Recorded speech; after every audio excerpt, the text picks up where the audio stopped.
Your program may collect your preferences to assist them in the placement process for an upcoming placement via Wishlist.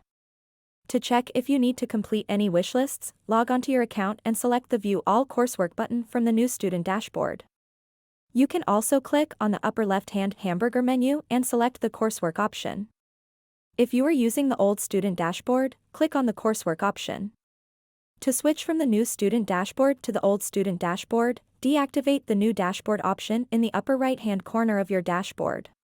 To switch from the old student dashboard to the new student dashboard, activate the Switch to New bit. Once you are in the coursework section, you can easily identify wishlists available to you for any given course by viewing the May Need Attention column. If a wishlist will be opening soon, you'll find a status informing you of the date it will open.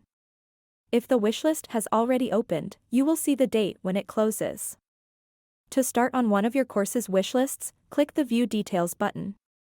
The system will take you to the Course Activities tab, where you will find the Wishlists section. The system will show you the type of wishlist you will need to complete, which can be one or more of the following: My Request, Slot-based, Location-based, Slot and Location-based, Setting-based, Location Area-based, Questionnaire-based, Address Preference-based, and Rotation-based. This video covers the My Request wishlist, which allows you to request potential locations. You may have done your own research to find these locations and preceptors, and this wishlist allows you to share that information with your program. Under the My Request wishlist name, you will find a minimum and maximum number of locations you could indicate preference for. You will have to submit a My Request form for each clinical location. To find clinical locations, you can use the Explore Clinical Locations section of the system.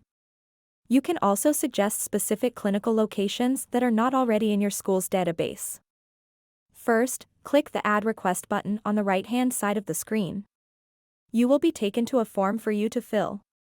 First, click on the View Instruction link to review any specific guidelines your program has provided for you. After you have read these instructions, you can close out of this drawer.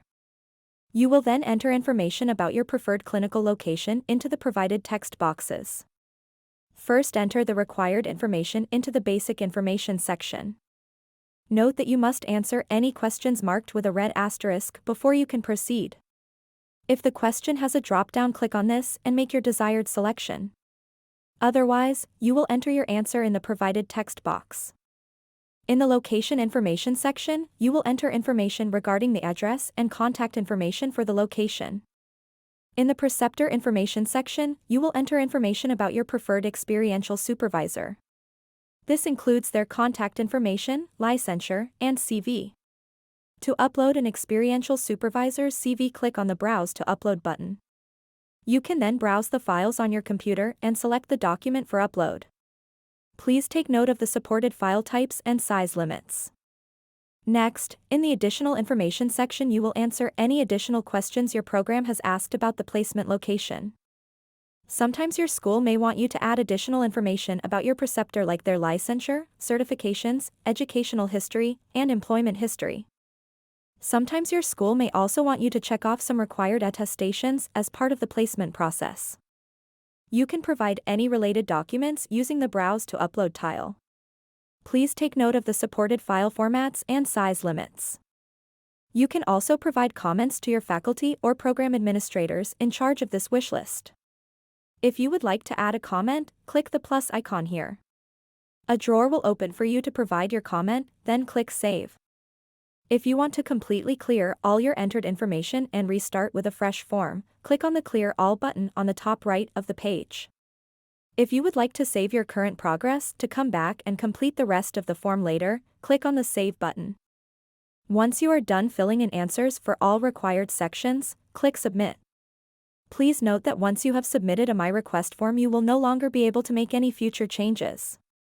A pop-up will appear asking if you are sure about submitting your request. If you are sure, click OK and your form will be submitted. At this point, you will be taken back to the course activity page.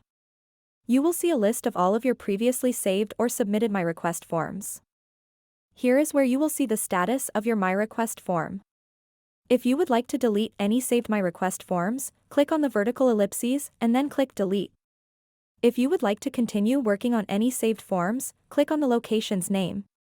You can then resume your progress on this form. To review a submitted MyRequest form, click on the location's name. You will then be taken to the submitted form. The date and time of the form's submission will be displayed in the upper right-hand corner. Here you can continue to view the information you have entered, but it will be in view-only mode. If you realize you need to make changes to your MyRequest, please contact your program to have them unsubmit the MyRequest form. This will allow you to make edits. On this page, the program administrator or faculty may also add comments to your submission, which you can find in the comments section. You can respond to and add additional comments by clicking on the plus icon or the View All Comments hyperlink. You can then view your school faculty's submitted comments and provide your comment in the text area provided. It is also possible to submit a wishlist directly on the new student dashboard. In the pre-placement tasks section, you will find information about the active wishlists assigned to you as well as published slots where you may need to show your interest. Please note that published slots will only be visible if your school has published slots for you to indicate your interest. Click on the View All button to view all pre-placement tasks assigned to you. Wishlists will be displayed in sequential order of due dates. Each active wishlist will indicate the course the wishlist is active for, the rotation associated with the wishlist if applicable, and the date that the wishlist is due. Click on the Submit Preferences hyperlink to view and fill out the wishlist. A page will then open for you to submit your preferences. Thank you for watching our Completing a MyRequest Wishlist tutorial. Please take the time to check out our other useful Exxat Prism tutorials.